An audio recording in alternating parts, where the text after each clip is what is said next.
The Duke and Duchess of Sussex's move to Canada has raised questions about who should cover the royals' security costs, estimated to be around £20 million a year.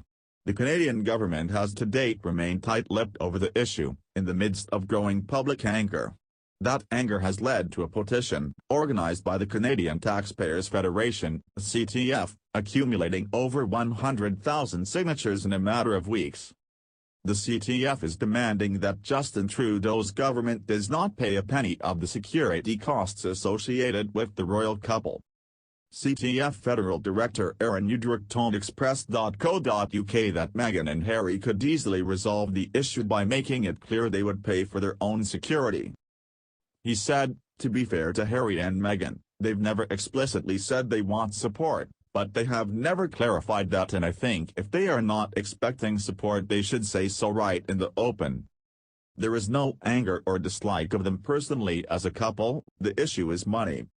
If they can make clear that they are not going to be a burden on Canadian taxpayers, I think they will find a very warm welcome here." Mr. Udrich warned that if the security saga was allowed to fester and drag on, then the consequences for the monarchy could be very serious. He said, "What we've seen with Harry and Meghan is that even those people who are for the monarchy are not happy with the situation. The risk here is that if the Meghan and Harry saga plays out poorly, it could negatively impact the image of the royal family in its entirety."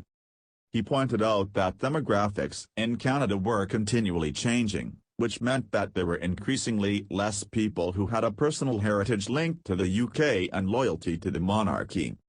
He explained, "I see the advantage of having a historical link.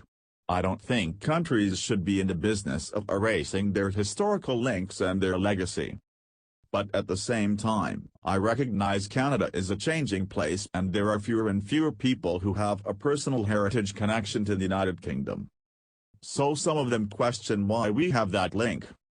He added, "I don't think that there has been any really aggressive push to get rid of the monarchy, but I do think that if the Harry and Meghan saga, if it becomes an extreme cost for Canadians, some of them will question the whole arrangement with the monarchy."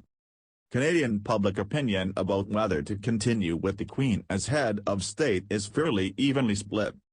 The latest poll, carried out by Ipsos this month, showed that a slim majority, 53%, were skeptical of the monarchy's future after Queen Elizabeth II.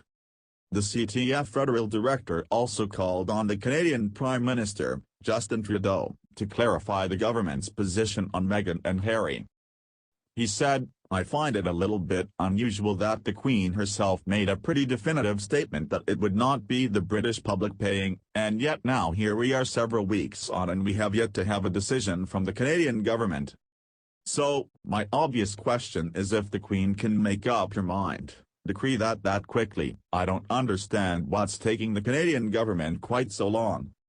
It's time to make some decisions and Trudeau absolutely must be open with the public about it. We would prefer no support. At the very least that should be a very low ceiling on the support, and whatever he decides it must be transparent to the public, and I think anything else is unacceptable. The more he agrees to pay, the angrier the response will be.